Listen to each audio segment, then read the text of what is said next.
Daily life in Han Dynasty China followed patterns shaped by Confucian values and agricultural rhythms.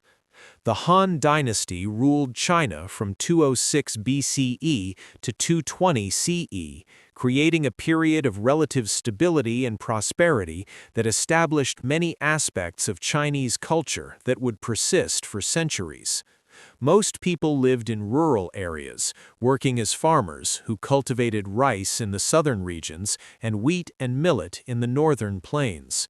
Their routines reflected the demands of agriculture, family obligations, and the social hierarchies that organized Chinese society into a structured system where everyone had a defined place and role.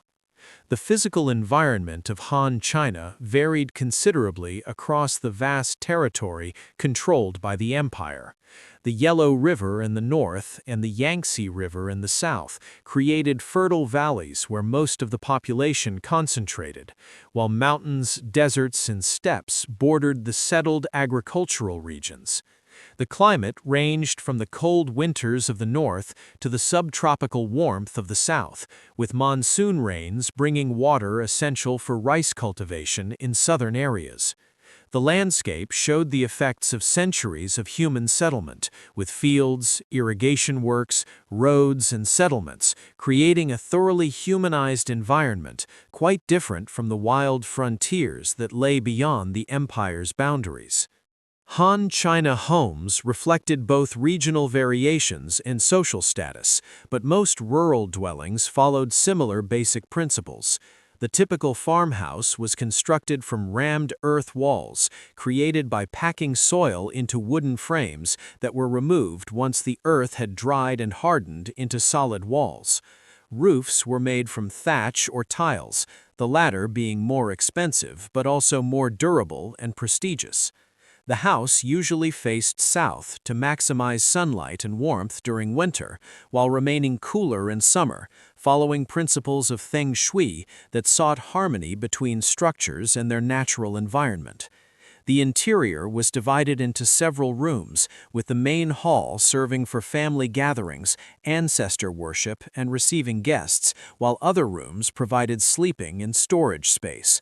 The furniture in Han Dynasty homes included low platforms called kong in northern regions.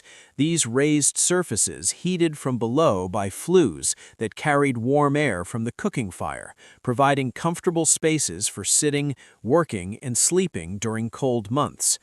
Tables, stools, and storage chests completed the basic furnishings, with wealthier households owning more elaborate pieces featuring carved decoration or lacquered finishes.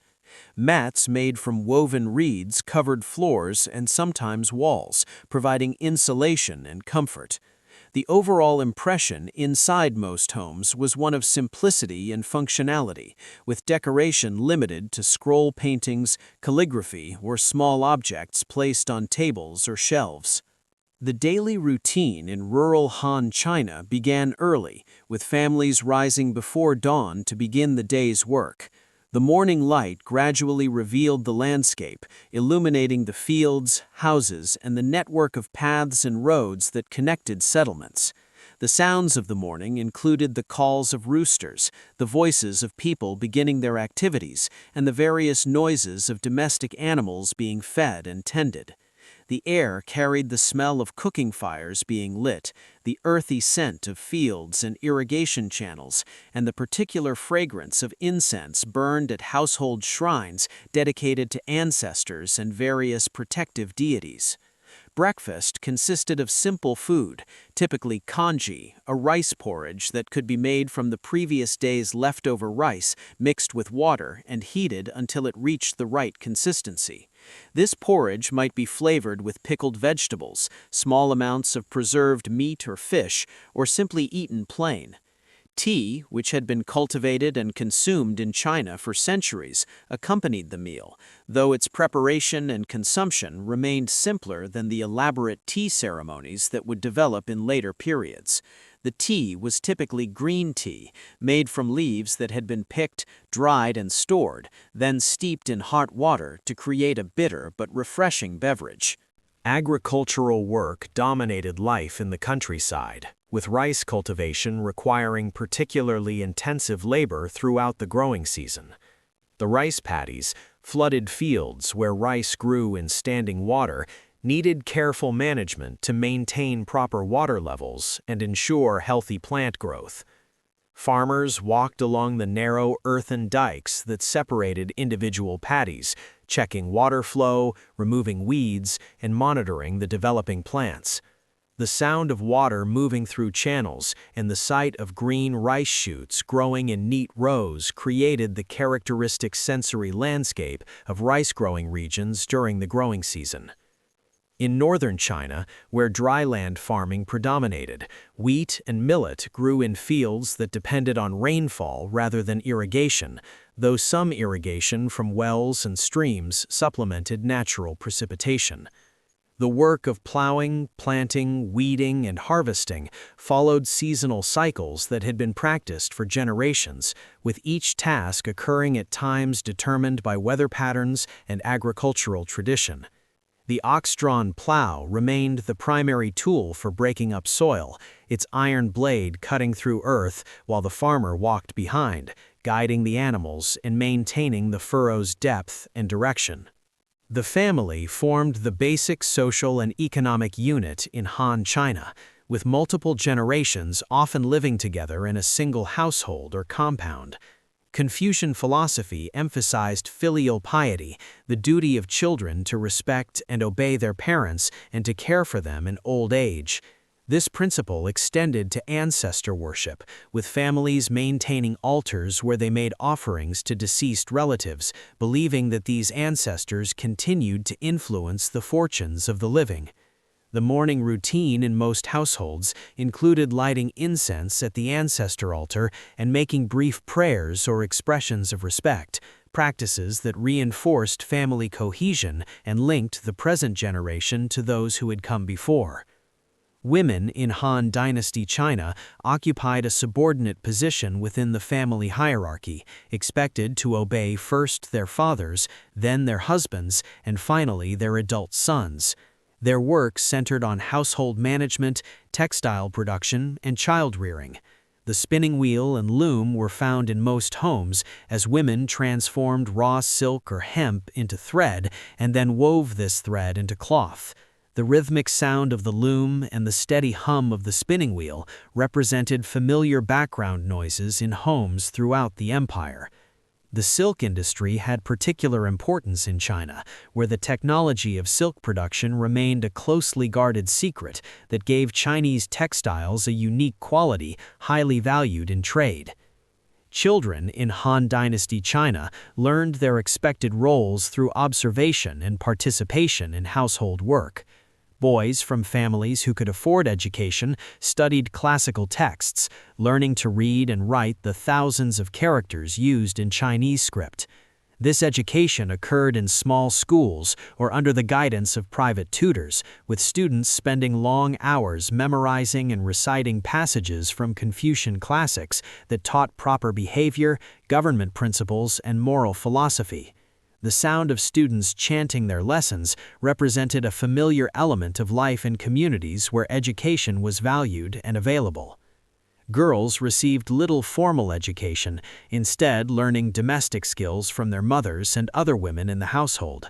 They practiced spinning, weaving, sewing, cooking, and the various other tasks that would be their responsibilities after marriage. Weddings typically occurred in the late teenage years, arranged by parents as alliances between families rather than as matters of personal choice. The wedding ceremony involved various rituals and celebrations, with the bride leaving her birth family to join her husband's household, where she would occupy the lowest position in the family hierarchy until she produced sons and gained status as a mother. Markets in towns and cities provided opportunities for farmers to sell surplus produce and purchase goods they could not produce themselves.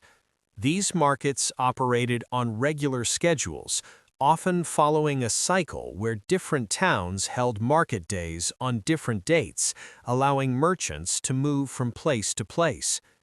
The markets created scenes of activity quite different from the quieter pace of rural life, with vendors calling out their wares, customers examining goods and negotiating prices, and crowds of people moving through the commercial areas. The goods available included food, cloth, pottery, metal tools, and various other items, with some stalls offering more exotic products brought by merchants traveling along the trade routes that connected China with distant regions. The Silk Road, actually a network of routes rather than a single road, carried Chinese silk westward while bringing horses, precious stones, and other goods from Central Asia and beyond into China. The caravans that traveled these routes passed through harsh deserts and over mountain passes, facing dangers from weather, terrain, and bandits. Most Chinese people never traveled these distant routes, but the goods that arrived through this trade network influenced life even in remote rural areas, as imported items and foreign ideas gradually spread throughout the empire. Religious and philosophical beliefs in Han China combined elements from several traditions. Confucianism provided the official ideology of the state and the principles that governed family and social relationships. Taoism offered a different perspective, emphasizing harmony with nature and the pursuit of spiritual cultivation through practices that included meditation, special diets, and exercises designed to promote longevity and health. Buddhism, which had entered China from India, was gradually gaining followers, though it would not reach its peak influence until later centuries. Most people incorporated elements from all these traditions, following Confucian ethics in social life, while also consulting Taoist priests for healing or Buddhist monks for prayers and blessings. Festivals throughout the year provided breaks in the routine of work, offering opportunities for celebration, special foods, and community gatherings. The Lunar New Year marked the most important festival, with families cleaning their homes, making offerings to gods and ancestors, and enjoying elaborate meals featuring foods considered particularly auspicious. Fireworks, invented in ancient China, added noise and excitement to celebrations, their explosions believed to drive away evil spirits. The festival atmosphere created memorable occasions that stood out from ordinary days, reinforcing social bonds and providing relief from constant labor. The afternoon hours in agricultural communities saw continued work in the fields, though the pace might slow during the hottest part of the day, particularly in summer when the sun's intensity made sustained exertion difficult. Workers might rest in the shade of trees or in shelters built at the field's edge, drinking water or tea and waiting for the temperature to moderate before resuming their tasks.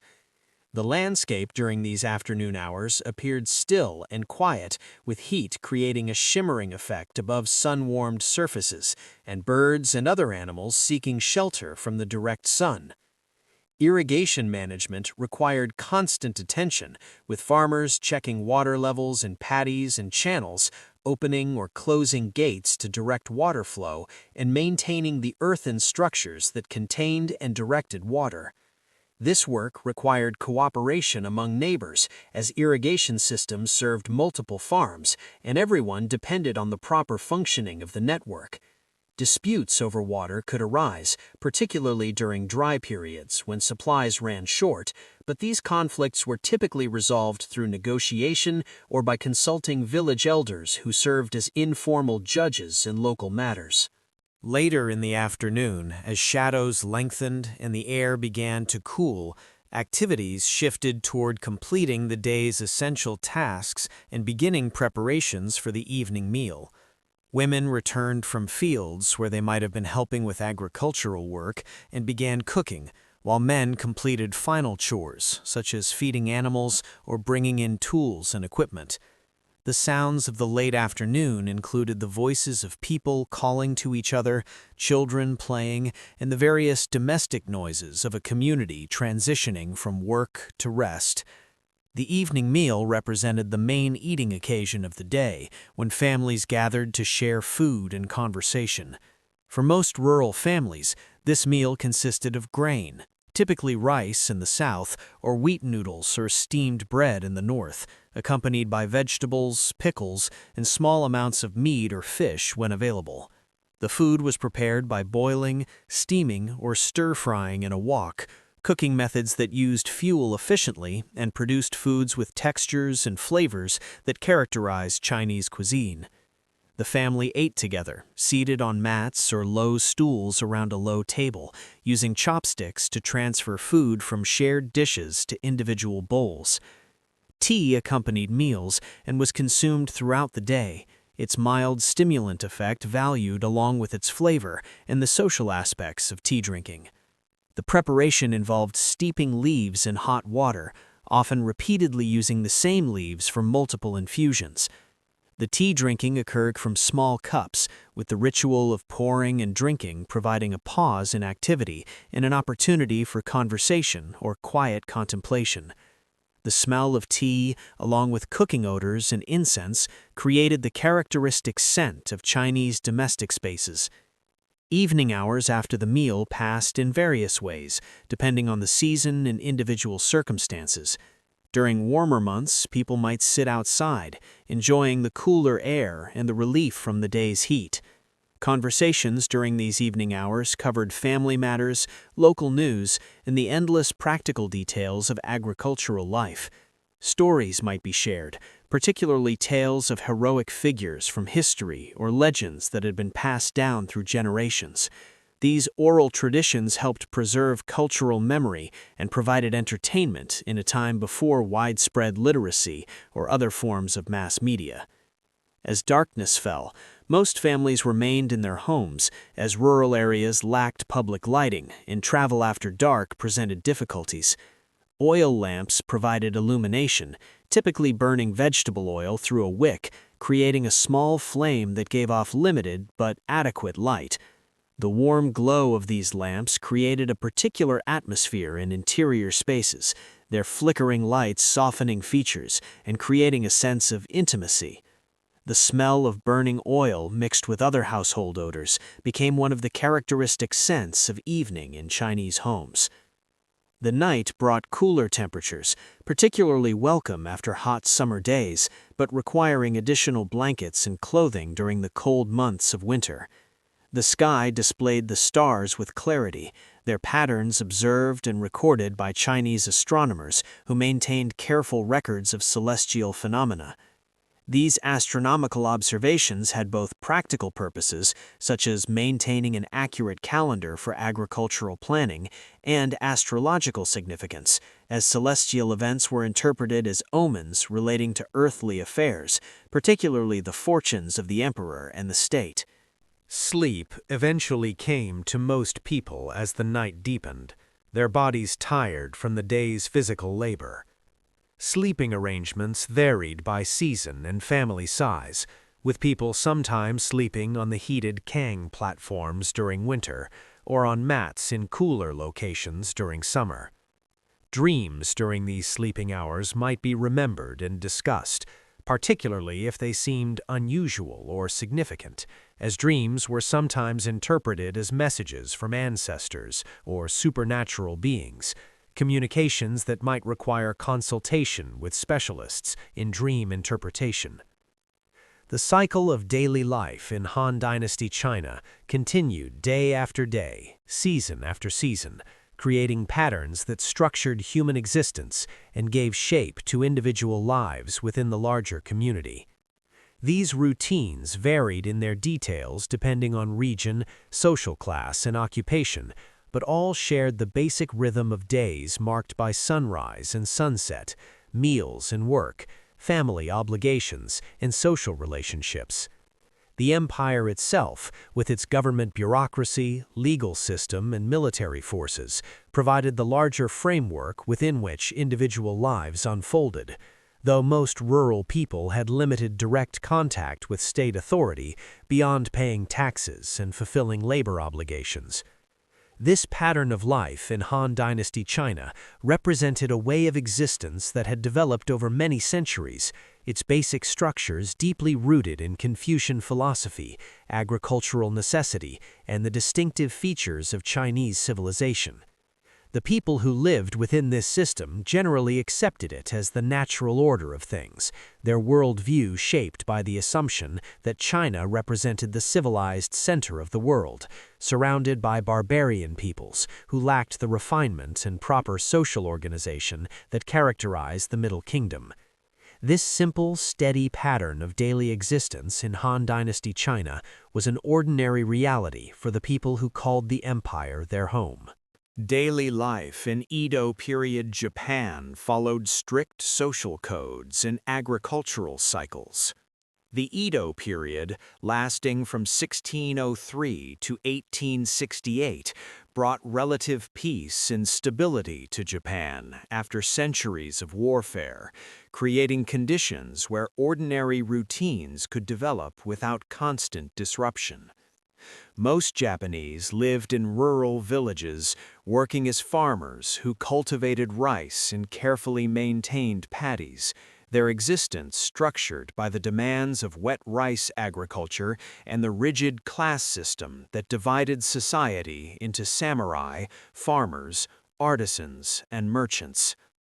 The routines of village life reflected both the physical landscape of Japan in patterns of daily life in fundamental ways. The islands consisted largely of mountains covered in forests, with most agriculture concentrated in valleys and coastal plains where flat land and water allowed rice cultivation.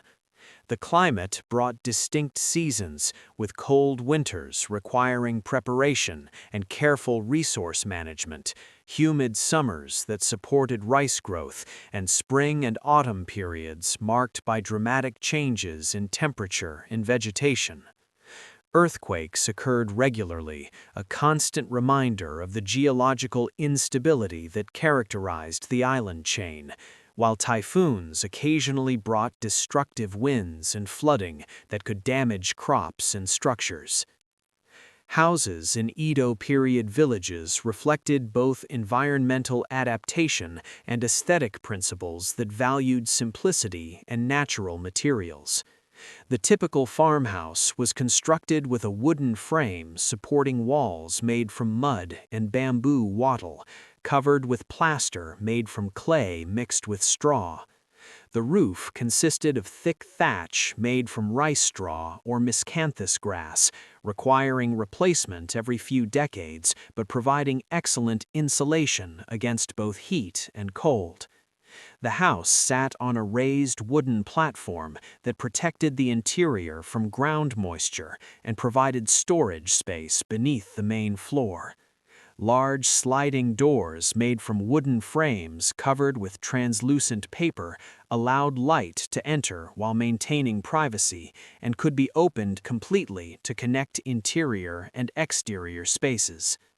The interior of Japanese homes followed an open plan, with rooms separated by sliding screens rather than permanent walls, allowing flexible use of space depending on needs and seasons.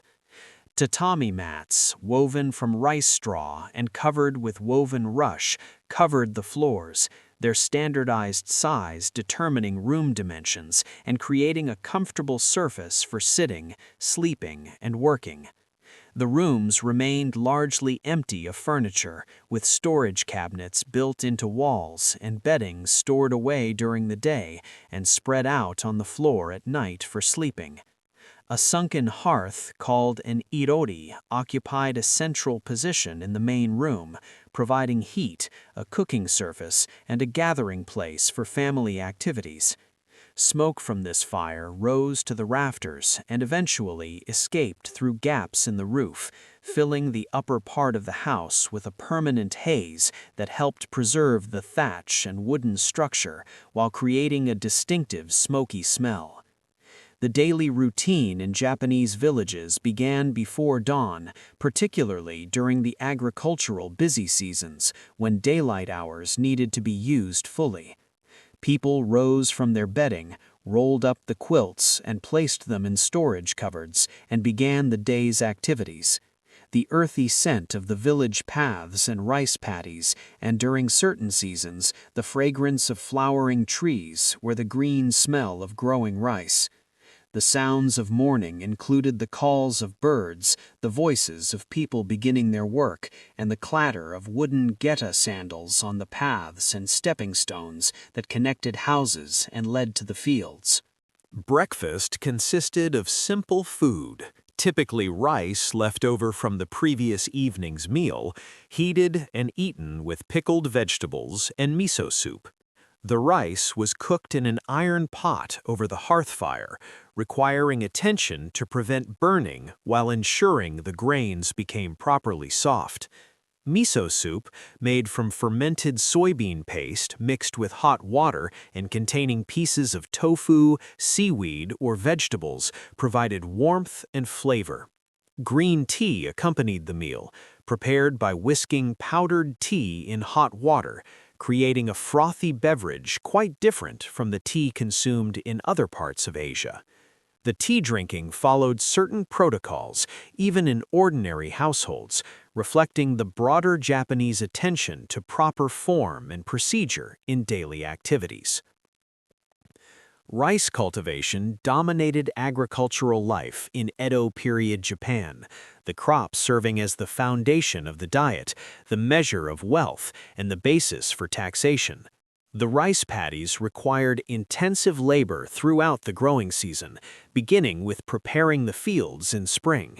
This preparation involved flooding the paddies with water diverted from streams or rivers through an elaborate irrigation system, then using wooden plows pulled by oxen or horses to break up the soil and mix it with the standing water, creating a muddy mixture suitable for transplanting rice seedlings. The work of plowing and standing water required skill to maintain proper depth and create a smooth surface, with farmers guiding their animals carefully through the flooded fields. Rice seedlings were first grown in special nursery beds where seeds germinated and young plants developed to a size where they could survive transplanting. When the time came, families gathered to transplant the seedlings into the prepared paddies, working in lines and bending repeatedly to push individual plants into the mud at regular intervals. This transplanting work represented one of the most labor-intensive periods of the agricultural year, with entire villages cooperating to complete the task during the brief window when conditions were optimal. The workers stood in the flooded paddies with water reaching their calves, their hands and backs working constantly, while songs helped maintain rhythm and made the repetitive labor more bearable. Throughout the growing season, the rice paddies required constant attention to maintain proper water levels, remove weeds, and monitor plant health. Farmers walked along the narrow earthen ridges that separated individual paddies, checking the growth of the plants and adjusting water flow through the network of channels and gates that controlled irrigation. The sight of green rice shoots growing in neat rows across flooded paddies, reflecting the sky in the standing water, created one of the most characteristic landscapes of rural Japan during summer months. The sound of water moving through irrigation channels and the croaking of frogs that inhabited the paddies added to the sensory experience of the rice growing season. The social structure of Edo period Japan placed farmers in the second highest class, below only the samurai warrior elite, but above artisans and merchants. This theoretical status reflected the importance of agriculture in producing the rice that fed the population and generated the wealth that supported the ruling class, though in practice many farmers lived in poverty while merchants accumulated significant wealth through trade. Villages were organized under a headman who served as liaison with higher authorities and maintained order within the community, collecting taxes and ensuring that villagers fulfilled their obligations to the domain lord. Women in Japanese villages worked alongside men in agricultural tasks, while also managing households, raising children, and producing textiles. The spinning wheel and loom were found in most homes, as women transformed raw silk or hemp into thread and wove this thread into cloth for clothing and other uses. The sound of the loom represented a familiar background noise in villages, its rhythmic clacking continuing throughout the day in many households. Women also processed soybeans into various products, including miso paste, soy sauce, and tofu, these foods forming essential components of the Japanese diet. The work of making these products involved soaking, grinding, fermenting, and careful monitoring over extended periods, knowledge and skills passed from mothers to daughters through practical demonstration and practice. Children in farming families participated in household and agricultural work from an early age, learning through observation and practice the skills they would need as adults. Boys might receive basic education in reading, writing, and mathematics if a village school existed or a literate person was willing to teach, though formal education remained limited compared to later periods. Girls learned domestic skills and agricultural work from their mothers and other women, preparing for their future roles as wives and household managers. The raising of silkworms represented one task often assigned to children, as these creatures required constant feeding with fresh mulberry leaves and careful monitoring of temperature and humidity, work that could be performed by young people while contributing to household income. Markets in nearby towns provided opportunities for villagers to sell surplus produce and purchase goods they could not make themselves. These markets operated on regular schedules, with specific days designated for different types of goods. The journey to market might take several hours of walking along paths that connected villages to larger settlements, with farmers carrying their goods in baskets or on carts. The markets created scenes of activity and noise quite different from the quieter pace of village life, with vendors calling out their wares, customers examining goods, and the general bustle of commercial activity filling the market area. Religious observance in Edo period Japan combined elements from both Shinto and Buddhism, with most people incorporating practices from both traditions into their daily lives. Village shrines dedicated to local kami, the spirits or gods of the Shinto religion, served as sites for festivals and ceremonies marking important transitions in the agricultural year or seeking divine protection and favor. Buddhist temples provided places for funeral rites and ancestor worship, with families maintaining tablets inscribed with the names of deceased relatives and making offerings at household altars dedicated to these ancestors. The sound of temple bells ringing at dawn and dusk marked the passage of time and called the faithful to prayer, while the smell of incense burned at shrines and altars created a characteristic element of the religious landscape. Festivals throughout the year provided breaks from routine work, offering opportunities for celebration, special foods, and community gathering. The New Year represented the most important festival, with families cleaning their homes, making special foods, and visiting shrines to pray for good fortune in the coming year. Other festivals marked the rice planting season, the harvest, and various other agricultural and religious occasions. These celebrations often included processions, music, dance, and the temporary suspension of normal social hierarchies, creating memorable occasions that stood out from the regular routine of work and obligation. The afternoon hours during the growing season saw continued work in the fields, though the pace might slow during the hottest part of summer days when the sun's intensity made sustained exertion uncomfortable. Workers might rest in the shade of trees at field edges, drinking water or tea and waiting for the temperature to moderate before resuming their tasks. The landscape during these afternoon hours appeared still in the heat, with the green of rice paddies intense against the brown earth of the ridges and paths, insects buzzing among the plants, and the occasional splash as fish or frogs moved in the standing water. Later in the afternoon, as shadows lengthened and the day began to cool, activity shifted toward completing essential tasks and preparing for evening. Women returned from fields where they might have been working and began preparing the evening meal, while men finished final chores, such as checking irrigation water or securing tools.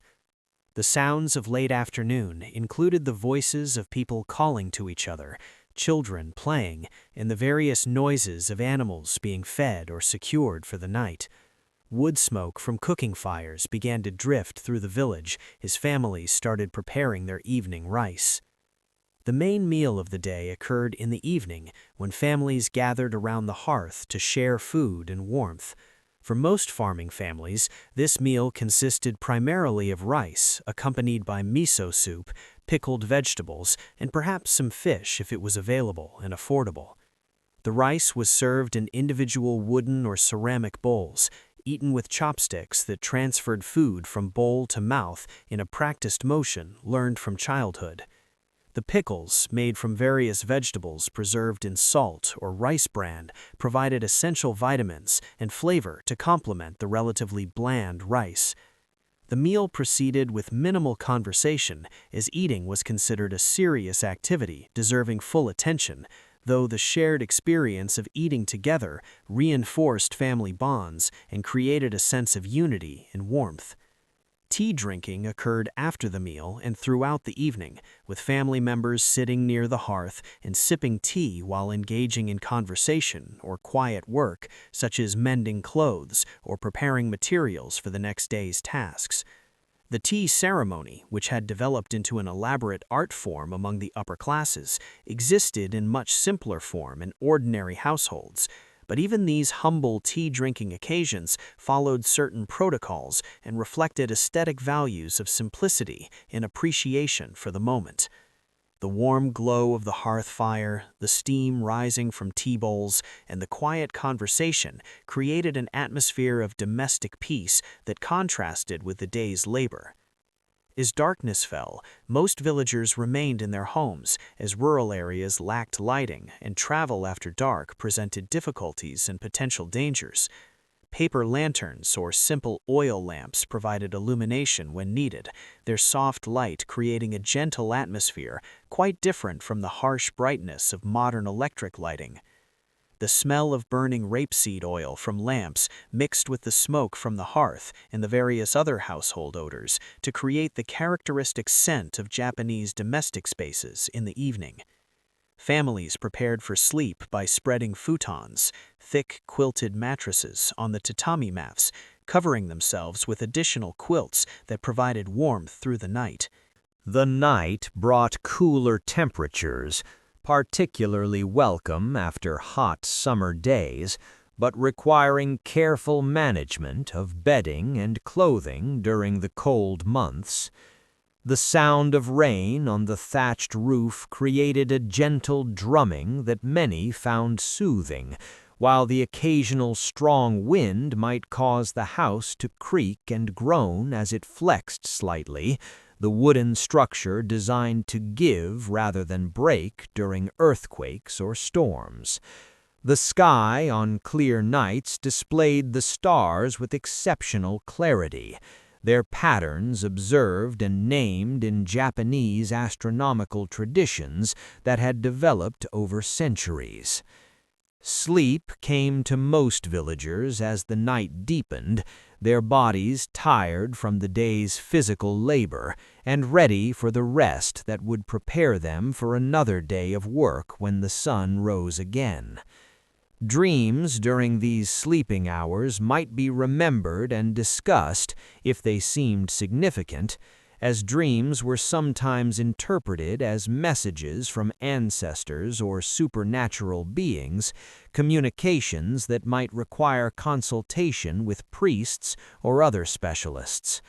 The cycle of waking and sleeping, like the cycle of the seasons and the rhythm of agricultural work, represented one of the fundamental patterns that structured human existence in Edo period Japan.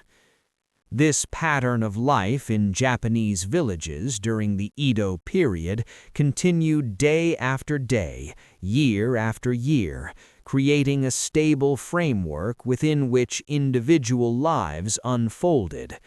The strict social codes, the demands of rice agriculture, and the isolation enforced by the government's policies limiting travel and contact with the outside world all contributed to a way of life that changed very slowly over the more than 2 centuries of the Edo period. The people who lived within this system generally accepted it as the natural order of things, their worldview shaped by Buddhist and Confucian teachings that emphasized duty, hierarchy, and acceptance of one's place in society. This simple, steady pattern of daily existence in Edo period Japan was an ordinary reality for the people who called these villages their home. Daily life among the Mongols unfolded on the vast grasslands of Central Asia. The nomadic existence of Mongol peoples revolved around their herds of horses, sheep, goats, cattle, and camels, with families moving several times each year to find fresh pasture and water for their animals.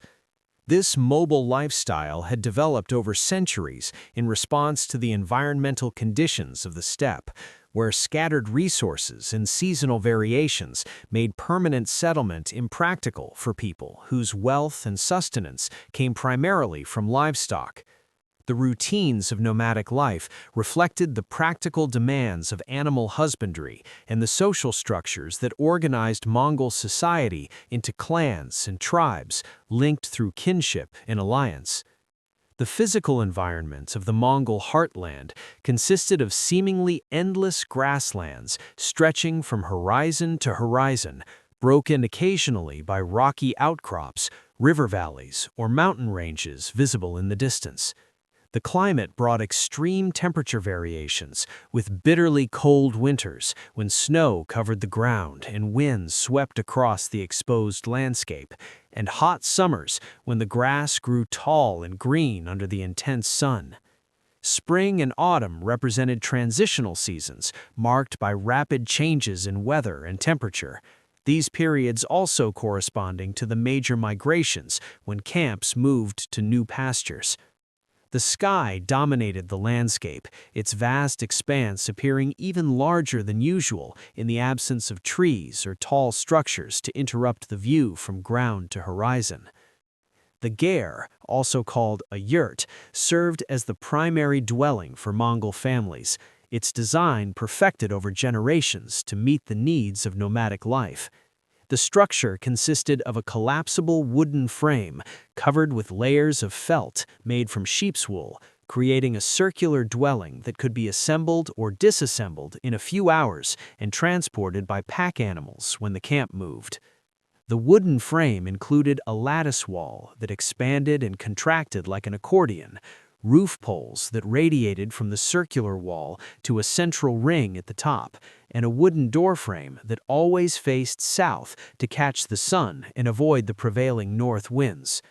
The felt covering, made by pounding wet wool until the fibers matted together into thick sheets, provided excellent insulation against both cold and heat, keeping the interior warm in winter and relatively cool in summer. Inside a ger, the space was organized according to strict conventions that reflected both practical considerations and social hierarchy. The doorway always faced south, with the area immediately inside considered the least prestigious space, where guests might wait or servants work. The northern section, opposite the door, represented the place of honor, where the family head sat and where important items such as religious objects or valued possessions were kept. Men's items and activities occupied the western side of the ger, while women's work and belongings were kept on the eastern side. The center of the dwelling contained the hearth, a metal stove with a chimney pipe extending through the central ring at the top. This fire provided heat, cooking capability, and serving as the focal point of domestic life. The furnishings in a ger remained minimal due to the need for mobility, with most items serving multiple purposes and being easily packed for transport. Low wooden beds or platforms covered with felts and blankets provided sleeping and sitting surfaces, while wooden chests painted with traditional designs stored clothing, tools, and other possessions. Small wooden tables might be brought out for meals or tea drinking, then folded away or stacked when not in use. The floor was covered with felt carpets and rugs that provided insulation from the ground and added color and comfort to the interior. The overall impression inside a ger was one of efficient use of space, with everything having its proper place and nothing superfluous to the necessities of nomadic existence. The daily routine on the steppe began early, with people rising before dawn, particularly during the summer months when daylight hours were long and much work needed to be accomplished.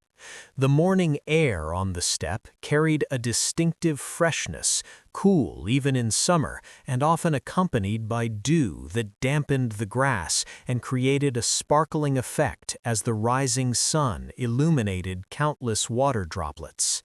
The sounds of morning included the calls of birds, the lowing of cattle, the bleating of sheep and goats, and the voices of people beginning their daily tasks. The smell of dung fires being lit for cooking mixed with the grassy scent of the steppe and the particular odor of livestock that was an ever-present element of nomadic camp life. Breakfast consisted of simple food, typically including dairy products that formed the foundation of the Mongol diet.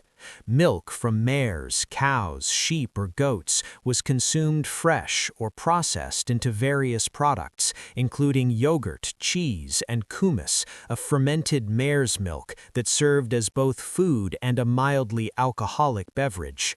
The preparation of these dairy products represented important work that occurred daily, with milk being boiled, strained, churned, or left to ferment according to the desired end product. Tea, made by boiling water with tea leaves and often including milk and salt, provided warmth and a mild stimulant to begin the day. This salty milk tea represented the most common beverage among the Mongols, consumed in large quantities throughout the day and serving as a source of both hydration and calories. The care of livestock dominated daily activities, as the animals represented both the foundation of subsistence and the primary measure of wealth. The herds grazed on the open steppe, watched over by herders who spent long hours on horseback, moving among the animals, keeping them together and guiding them toward areas with good grass and water. This herding work required constant vigilance, as animals could wander away, predators might attack, or weather could threaten the herd's safety.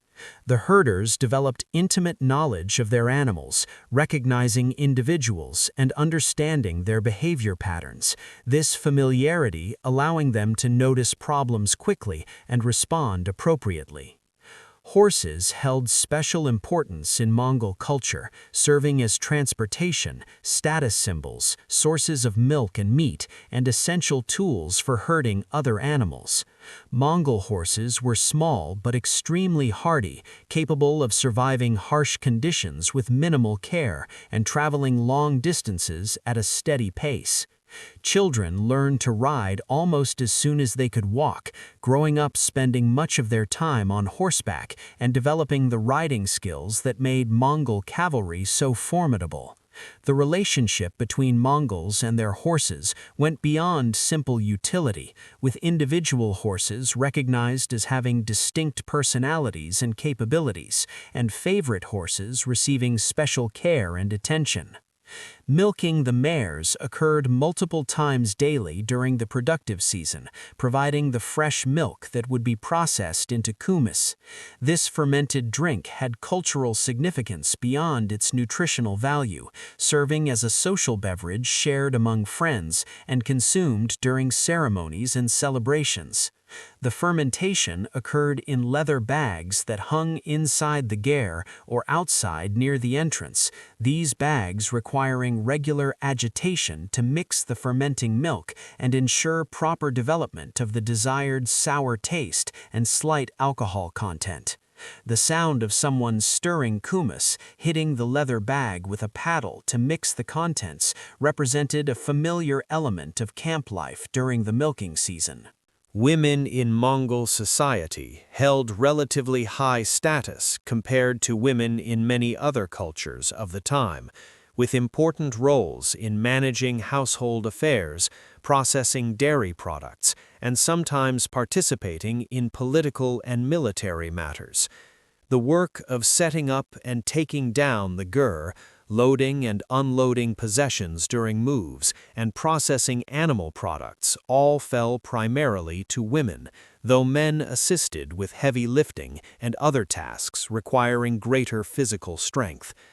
Women also produced felt, the essential material for ger coverings and various other items, through the laborious process of washing wool, laying it out in layers, wetting it thoroughly, and then rolling and pounding it until the fibers bonded together into thick sheets that could be used for insulation and weather protection.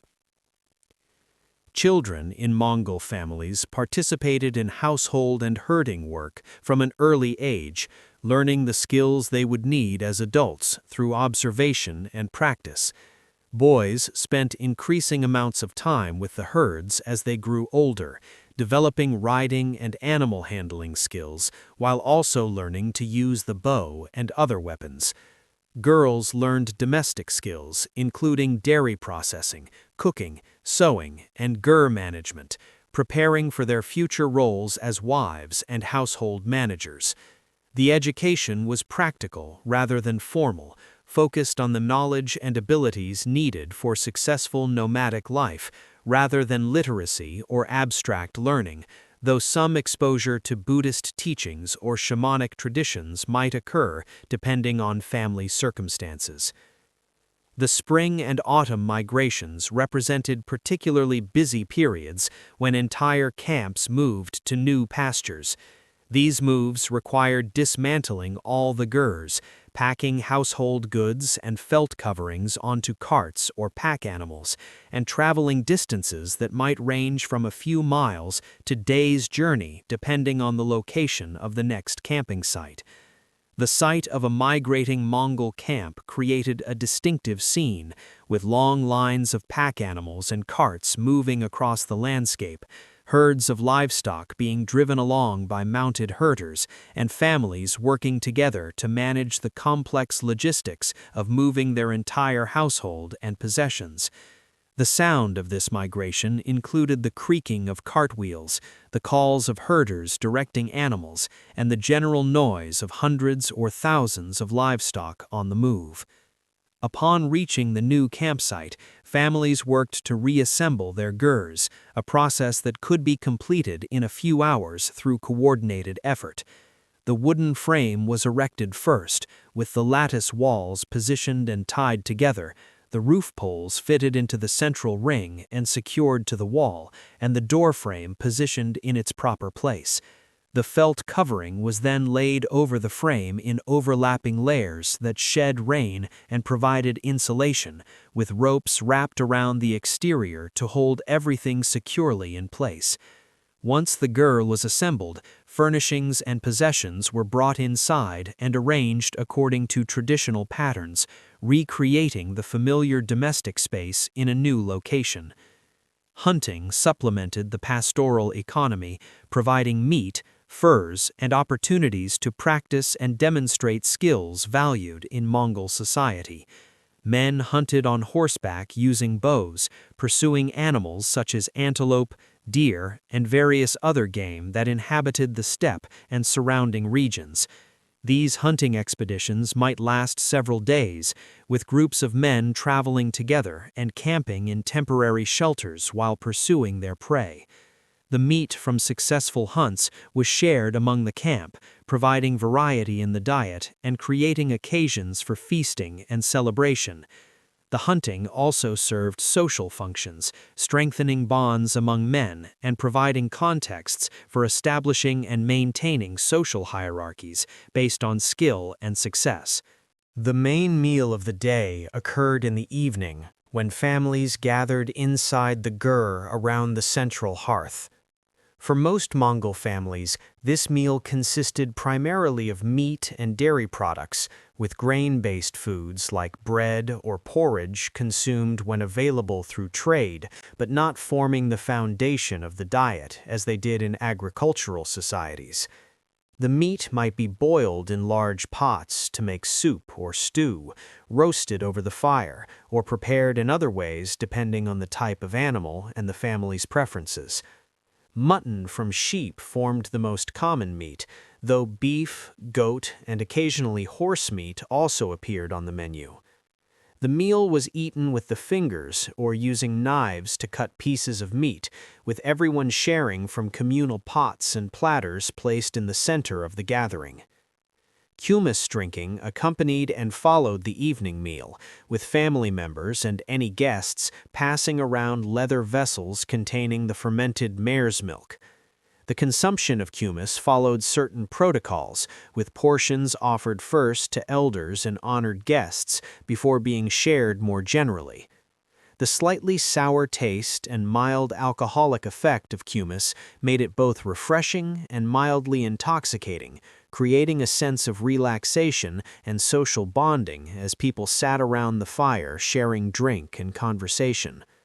Stories might be told during these evening gatherings, recounting historical events, heroic deeds of ancestors, or teaching moral lessons through traditional tales passed down through generations. Music sometimes accompanied these evening gatherings, with instruments including the morin hur, a two-stringed fiddle with a horse head carving at the top of its neck, and various types of mouth harps and flutes.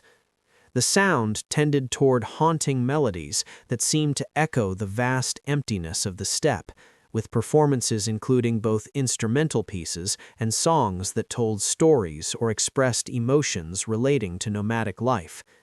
The sound of the morin hur in particular created a distinctive atmosphere, its tone rich and slightly nasal, capable of expressing both joy and melancholy. As darkness fell over the steppe, the vast sky revealed countless stars with exceptional clarity, unobscured by trees, buildings, or artificial light. The Milky Way stretched across the heavens like a river of light, while individual stars and planets shone with a brightness rarely visible in more settled regions. Mongols used the stars for navigation and timekeeping, their knowledge of celestial patterns passed down through generations of observation and practical application. The moon in its various phases provided some illumination on clear nights, casting shadows and creating a landscape quite different from its daytime appearance. Inside the gur, families prepared for sleep by arranging bedding on the sleeping platforms or directly on the floor, covering themselves with felt blankets and furs that provided warmth through the cool nights. The fire in the central hearth was allowed to die down but not go out completely, maintaining some heat through the night and providing quick access to fire for relighting in the morning. The smell of smoke from the dying fire mixed with the various other odors of the gur interior, including the scent of felt, leather, and the accumulated traces of cooking and daily life, creating a familiar olfactory environment that defined home for nomadic peoples. The night brought significantly cooler temperatures, even during summer when daytime heat could be intense. The temperature drop required adjustment of clothing and bedding, with people adding layers as needed to remain comfortable through the night. The sounds of the night included the occasional stamp or call of horses and other livestock secured near the camp, the distant howl of wolves or other predators, and the rustle of wind moving through the grass. The wind itself represented a constant presence on the steppe, sometimes gentle and barely noticeable, other times strong enough to make the gur creak and the felt coverings flap against their rope bindings. Sleep eventually came to most people as the night deepened, their bodies tired from the day's physical labor and ready for rest. Dreams during these sleeping hours might be recalled and discussed, particularly if they seemed unusual or significant, as dreams were sometimes interpreted as communications from the spirit world or as omens relating to future events. The cycle of waking and sleeping, like the cycle of seasons and the rhythm of migration and settlement, represented one of the fundamental patterns that structured existence on the steppe. This pattern of nomadic life among the Mongols continued day after day, season after season, creating a framework of existence adapted to the specific conditions of the Central Asian grasslands. The mobility that characterized this lifestyle allowed Mongols to exploit scattered resources and cope with environmental variations that would have made settled agriculture difficult or impossible. The social structures, skills, and values that developed within this system emphasized flexibility, endurance, and the ability to move quickly in response to changing circumstances, characteristics that also contributed to Mongol military success when unified leadership directed nomadic peoples toward conquest and empire building.